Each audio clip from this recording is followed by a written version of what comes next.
All right.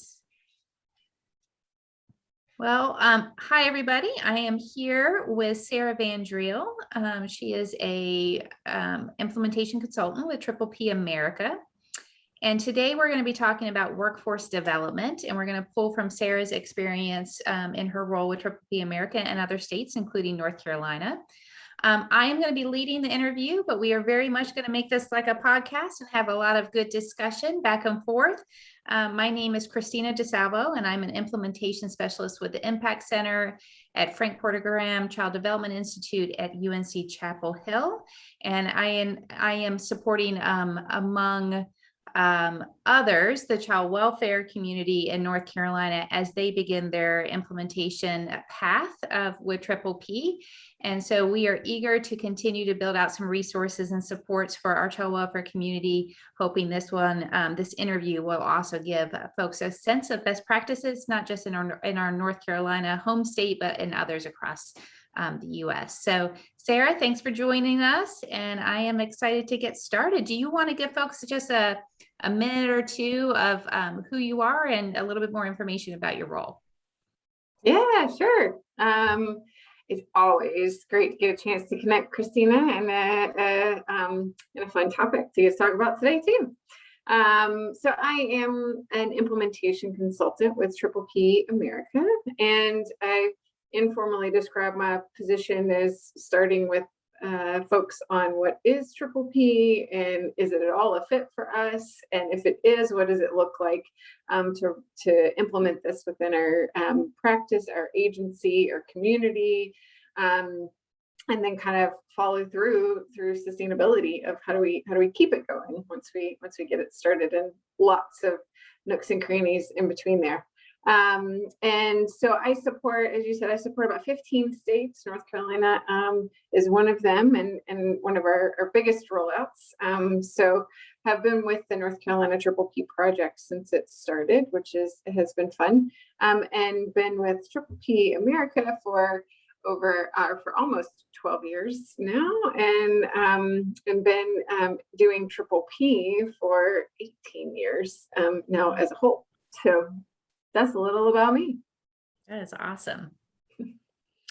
Well, great. Well, we're going to just jump into it then, I think. And again, informal discussion, but I was thinking what might be helpful is, I know when we say workforce development, that feels scary. People are like, what do you mean? I know workforce development, I think of professional development, but in your role as an implementation consultant with Triple P America, how would you describe workforce development systems and really their value in supporting us getting to the outcomes intended with Triple P? Yeah, 100%. As I first read this question, I mean, my first thought is workforce development systems are essential. But you're right, I need to define what that is before we talk about the fact that they're essential. And really, in workforce development systems, if I kind of break that down, it really is support for any practitioner who's going to be delivering Triple P to be able to deliver in a way that you get the outcomes that we're hoping for. And so workforce development can take on a number of different pieces and parts. We have our formal standardized training and accreditation process that's part of this workforce development. We recommend a model called PASS, or Peer Assisted Supervision and Support, which is part of our workforce development system, which happens amongst your colleagues, amongst your peers, in learning about the program. And then coaching. So some of that can come, directly from Triple P trainers in the form of consultations. Some of that comes from supervisors at agencies and whatnot. So I think, and those are just some examples. That's certainly not a comprehensive list of what workforce development could look like, but at the heart of it, I think from my perspective, workforce development is creating a context and an environment for the practitioner that they are supported in delivering Triple P, so that we can achieve the outcomes we're looking for. And to that idea of them being essential, I think anytime we're bringing on a new practice, then we are going to have to learn about it. And learning takes practice, and it takes time, and it takes support. So I mean, we could think back to learning to ride bicycles. We could think to more recent, we need to learn technology on how we communicate when we can't be in person together. We can, anything takes some time and practice, but also, support of others, and, kind of always on this idea that we're never finished learning. So when we can learn together and support each other and learning new practices, then that tends to lead to better outcomes. Yeah, that's great. And I was just thinking as I was listening to you talk, I'm even reflecting on some conversations you and I have had previously about there's so much parallel between what Triple P is and the principles behind, the suite of programs and how a practitioner shows up with a family to what we're asking agencies and our system to really build out, right? And so I'm wondering, thinking about workforce development, how might Triple P principles related to that family engagement and support mirror or align with what we are asking agencies and the system to do around workforce development? Yeah, absolutely. And I could draw many parallel processes. So let me just start and see where we go. But one of the things that comes to mind is strictly when we think about those 5 principles of positive parenting, the 4th principle is realistic expectations. So one of the things that we really encourage practitioners to help parents do is to think realistically about what their kiddos are able to do and not do, and to have realistic expectations for themselves. And sometimes that's hard because many times as parents, we want to go out and we want to be perfect parents. And we're reminded constantly that we can't be perfect parents. And if we draw that, it's the same for practitioners, right? Is that as we go out, particularly when we're just starting, but even when we're experts, the idea is that we're not going to be perfect. And so keeping in mind those realistic expectations. And with that, the mindset, I think, of self-regulation is really the underpinning key principle here. And the idea that in any of our workforce development, our coaching, our PAS, our supervisions, Triple P really highly encourages using the self-regulatory framework, where practitioners are asked to not be perfect, but rather to reflect on a recent case or a recent process issue, and think about what tell us a little about that, what worked, what didn't work, what do we need to fine tune and tweak.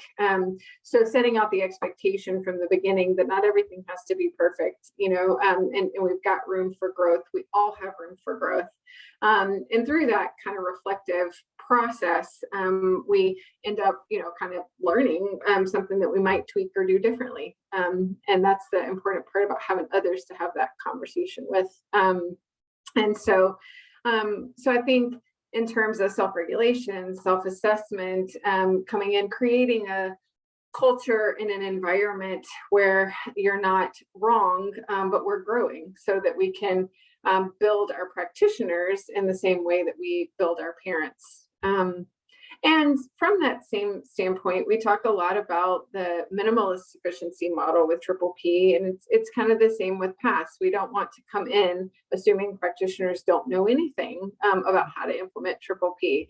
We want to come in and figure out what they are doing well, build on those strengths of what they're doing well, to help them tackle the challenges in a particular case or a particular process issue that will help them kind of solve that new problem, and to problem solve together, and kind of set out everybody's going to need to problem solve at some point. Every parent has struggles with their kiddos. Sometimes every practitioner is going to have parents that they feel like they're kind of struggling with the model as well.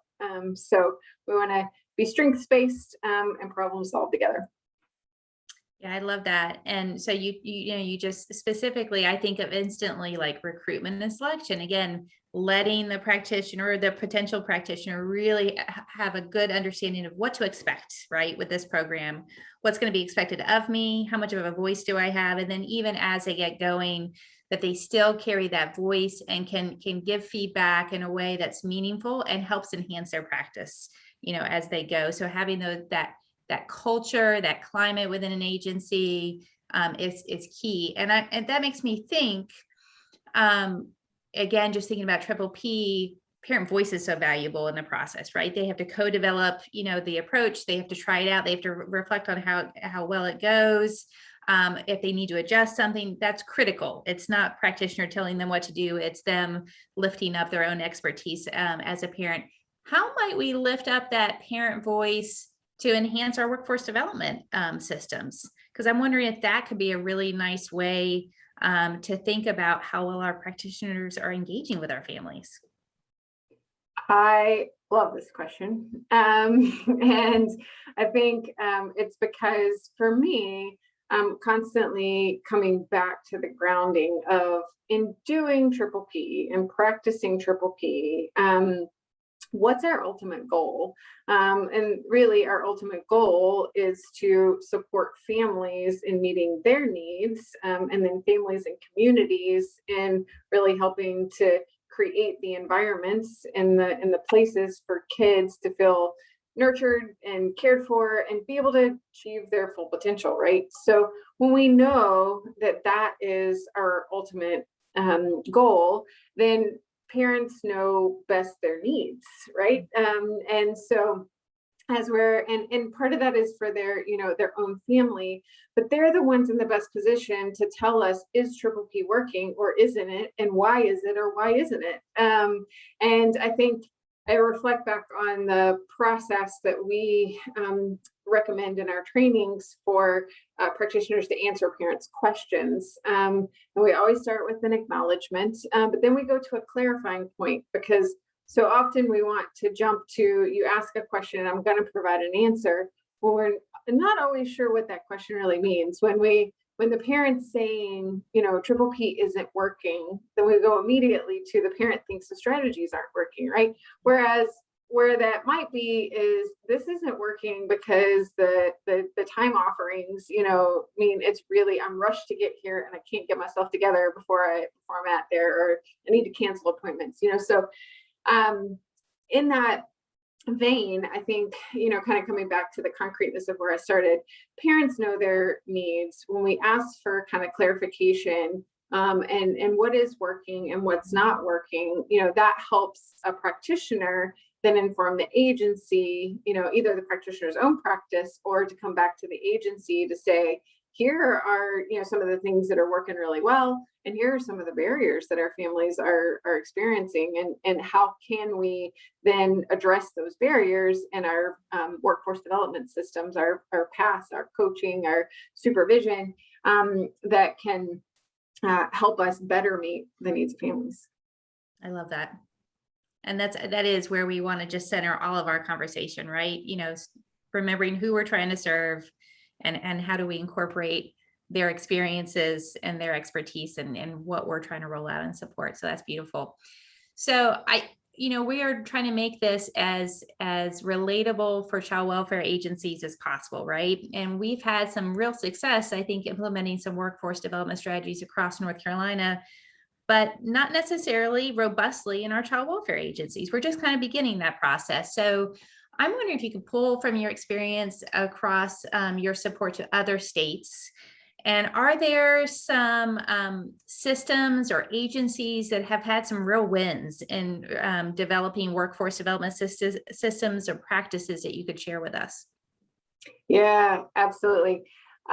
So I'm going to think about two different sites. One is the state level implementation of Triple P through a child welfare system that started about 8 years ago. It was solely child welfare focused.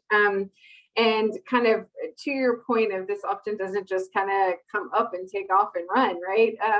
So we talked about paths, we started the trainings, and then decided, we need to do pre-meetings before the trainings, to help convey more about what exactly is happening in the trainings to come. So that was one strategy. But then as past groups started, I think that this group was very new and they didn't feel as comfortable, and we're really balancing their former kind of case management model with Triple P. And I remember very distinctly the conversations of, do I have my case management hat on, or do I have my triple P hat on at the moment? And so, so we ended up doing some consultations with their supervisors to help think through, what does a pass group really look like? What does coaching and supervision for triple P look like? To go through some of those things I kind of alluded to earlier, self-regulation and creating safe environments. And so it really took coaching of the coaches to really help bring that. But now they strongly have internal agency, regional, hubs that do their peer supports, and they have new folks coming on each year that are doing triple P, that are kind of folded in, and have kind of gotten a good solid go at that, and it's trending over time. The one other state, I'll mention one other state rollout, which has kind of pieces and parts all across the state. And this state has an intermediary organization who's also supporting the work of triple P. And so in that state, we took a bit more of a formal structured approach where at least quarterly, we'll do provider meetings with the agencies to think about how they're supporting their practitioners and what their needs are. And so we think from an agency level perspective about implementation.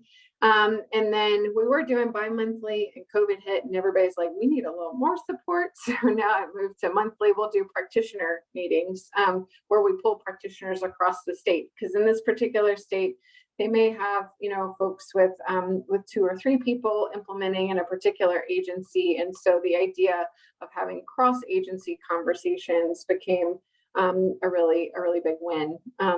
So that's a couple of examples of things we've done in a couple states. Those are great.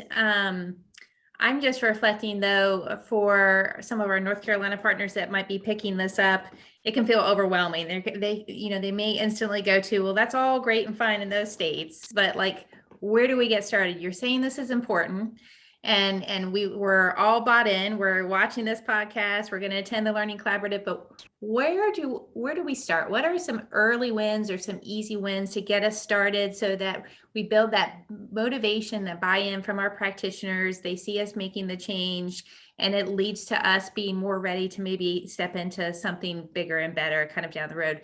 Can you reflect on something that's been real effective in other states with that? So this is one of those ones that I think there's some broad statements first, and then I can get more concrete. One is, don't focus on perfection. So I think it's both in setting up a workforce development system and in just starting to implement triple P. When we say, we're going to do pass once a month at this time, and we're going to run with it, or, we're going to set target goals for our families, and we're going to have this family, this number of families served at this point, and in this point, that the idea is we're going to start with session 1 and we're going to go down that checklist. And it just, as a new implementation starts, is rarely that clean. So I think it's getting comfortable with the messiness of the way that it goes. So, and not knowing exactly how first pass session may go or what people are going to bring up. And so, planning as much as possible for the structure, but being okay when that doesn't go that way. And it's really, I think, the simple, and actually, called a friend to say, hey, how would you, respond to this too? I think the underlying part is just get started. Just do it. Be ready for the messiness. Just get started. Just do it. Know it's going to be messy. Expect it's going to be messy. And then we figure that out, as we go. Because the other part that I both love and frustrates me like crazy with triple P is the answer to what's going to work for me is often it depends. So as we start to get going, then I think the next part is, okay, at the end of each of these meetings, either at the end of your delivery as a practitioner to a parent, or at the end of your first pass session, to take a few moments to say, what is it that worked well about this? What is it that didn't work? What do we need to fine tune and tweak for the next time? So this idea of kind of reflecting on it, not trying to fit a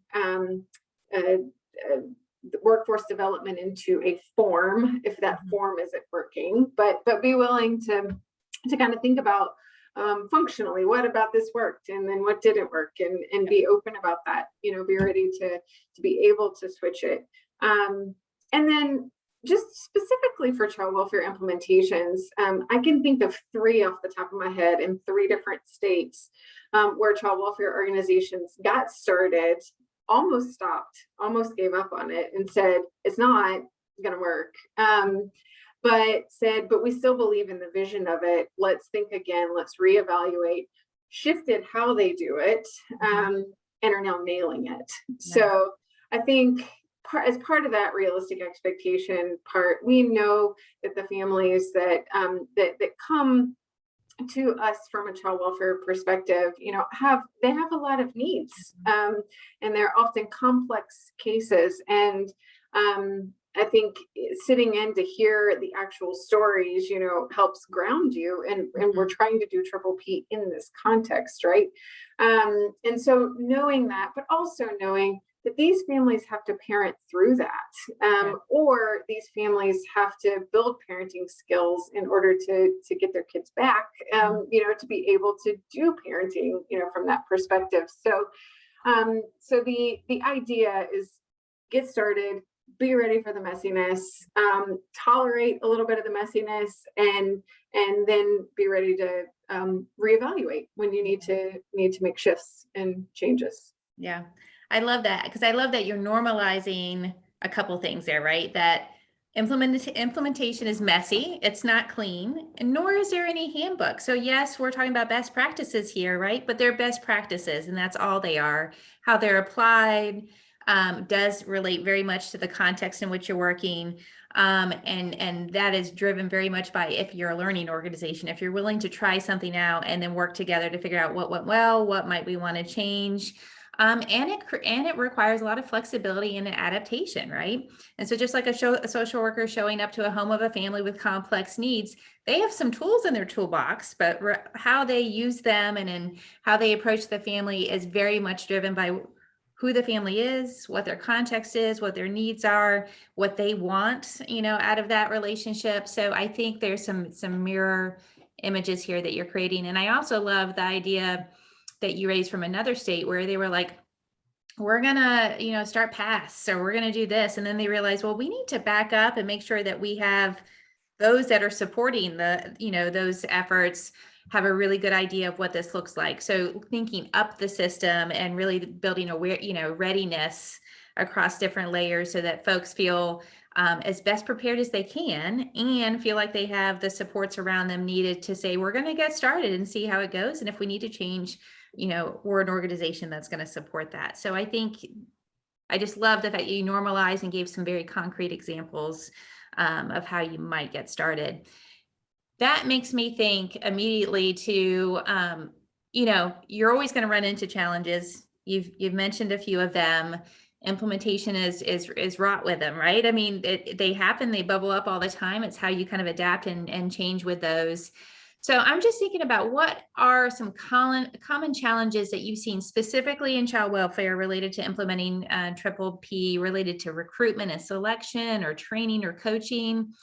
And not just like what were the challenges, but some of those innovative approaches to how they can kind of overcame or mitigated some of the challenges along the way. Yeah.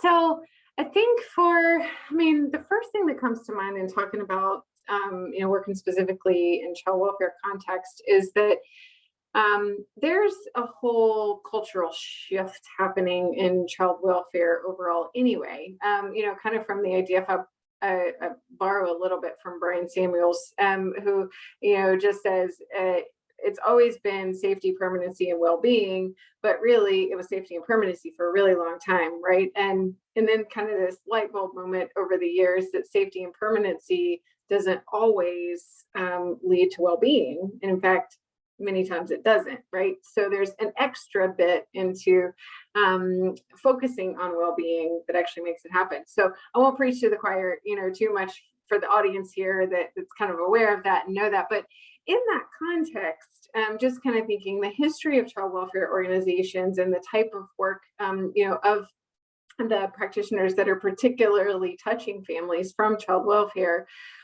hasn't left a lot of room for focusing on well-being, which is kind of where Triple P fits, right? Is helping to build parent skills, so kiddos can have the environments they need to feel nurtured and thrive.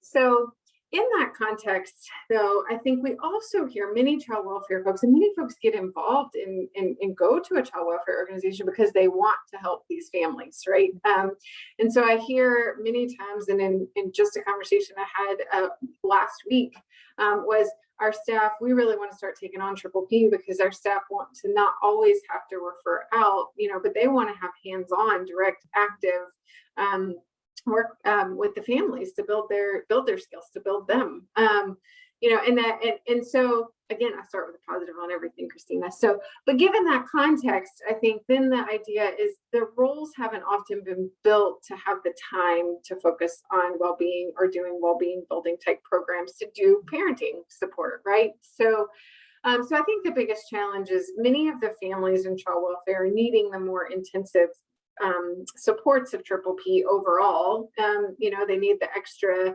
hands-on practice and support. And at the same time, they're managing many other things, and sometimes don't have the time capacity as a family themselves.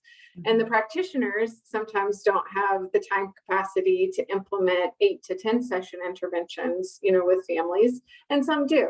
So where I'm going with this is I think the challenge for child welfare is really figuring out for the families we serve.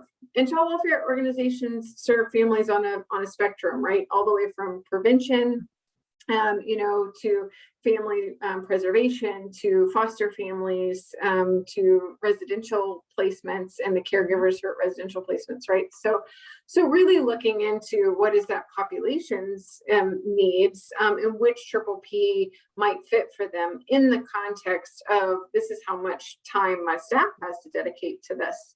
And so I think that can vary based on your approach to Triple P. We've got some Triple P funding that goes specifically only for the more intensive interventions, and some that allows for the flexibility to do either intensive or lighter touch interventions. So working through that is not as clear as A to B to C as we want it to be.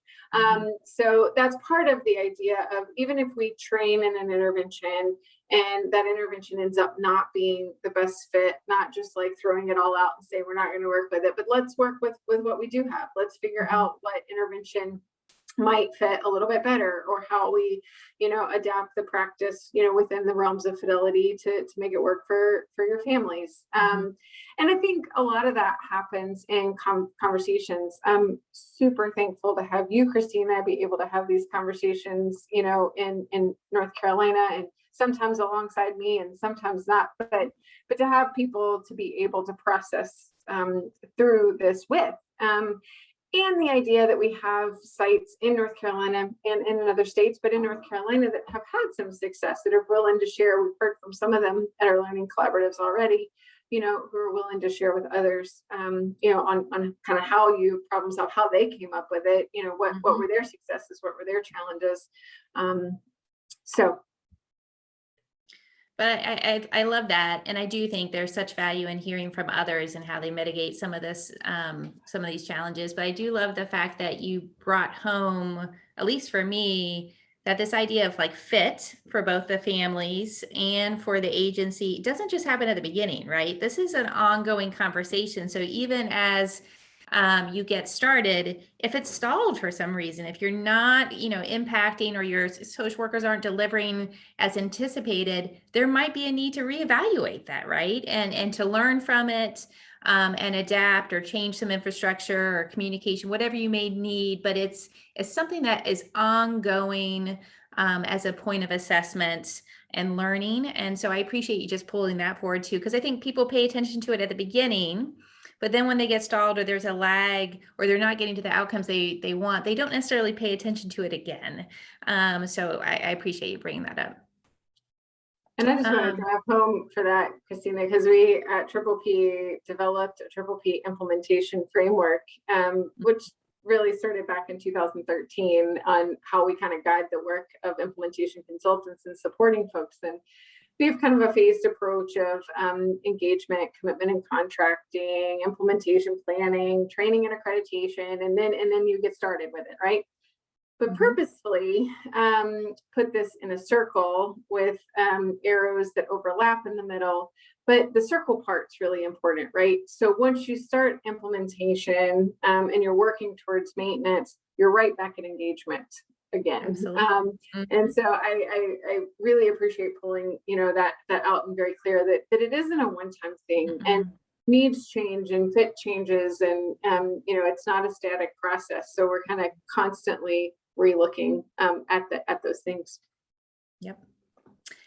Well, I don't want to keep you too long, but I'm just wondering if you can reflect, and this is probably going to be hard for you to hone in on one thing, but is there like one piece of advice or even a favorite resource that you might share with folks as they're starting to look into how am I going to start to build out this workforce development? What pieces do I need to put in place? What might I need to think about? Is there a go-to, document or piece of advice that you might lean on for your engagement with those folks? So I think a couple things. The very first thing that came to mind is not a tool, but it is rather a format. Because the first word that came to me here was conversations, but intentional conversations, right? As the idea that as we're trying to start planning for this, rather than just doing a stick and nose to the ground and going, is to reach out to those who've done it, reach out to the supports that are there to help think about it, to do that in a reflective kind of way, and that's really I think the best way we're gonna hone in on it. We've got a fair number of past support documents that folks can have to kind of see through that. We've got some quality monitoring documents. I think in North Carolina there are site teams, and you're there to help support folks in thinking about that. But the one other tool that came to mind that I just want to highlight, because I think it is the part of the purpose, the backing behind workforce development, are our new fidelity tools. For so long, Triple P's fidelity tools were session checklists that told you the content of what should happen in each session. So that has its place, but that was kind of the sole focus for fidelity, for achievement of outcomes for a long time. And then we went through a really thorough, very strategic process in determining core domains for Triple P implementation. And have just released new tools in the last few months. So check out the module that's on the Impact Center website, and there's some mini modules that tell you a little bit more. But I think when we come back to in workforce development, what are we aiming towards? What are we coming towards? And these 7 domains and really 5 that apply very much to direct delivery to parents can then help us figure out, okay, how do we best support these in our practitioners through path, through coaching, through supervision, when we know the goal is to have practitioners who can use self-regulation, who can build alliance, who can do assessment, who can co-create homework, which is the really important part, and teach parent strategies in the way that parents can get it. So I think, and there's with that, a set of tools, there's a focus on kind of just making sure those core domains happen. We call the content, looking at how well they're happening, which we call the competence, and very much built in a frame of, I'm beginning this, I am developing this, and then, I've been doing this for a while, I'm feeling pretty good about it. But the last one I wanted to point out on there is there's a context checklist, and the context checklist that goes with that really talks about agencies providing conducive environments for practitioners to be able to do Triple P with fidelity. So you'll find things like PASS, you'll find things like consideration of, do my practitioners know how to work with culturally diverse families and have support with that? Do my practitioners have support with cases where they feel like they're running into things they aren't sure how to manage? And so there's that context checklist very much has to partner with the other two, because fidelity never falls singly to a practitioner. It's the environment that they're put in, that can help support them. And so that really comes back when I come back to workforce development. When we build workforce development systems that support the practitioners in delivering, then we achieve the outcomes we're hoping for. But no, it's missing along the way, and we keep figuring it out and keep coming back to figure that out. That's great. Yeah. And I love that they are truly tools and resources, not meant to be, when you hear checklist, especially in the child welfare realm, sometimes you think compliance driven, right? But these are truly documents to help assess for learning and for growth, and for some new decision making, right? I love that you highlighted those, and those are going to be in the newsletter as far as links. So thank you for bringing those out. And that's a great way to close us out. Thank you so much, Sara, for sharing your expertise. And I know you're always accessible to folks in North Carolina for ongoing support. So it's also nice for them to put a face with a name. Thank you, Christina. Enjoyed it. Great. Thanks.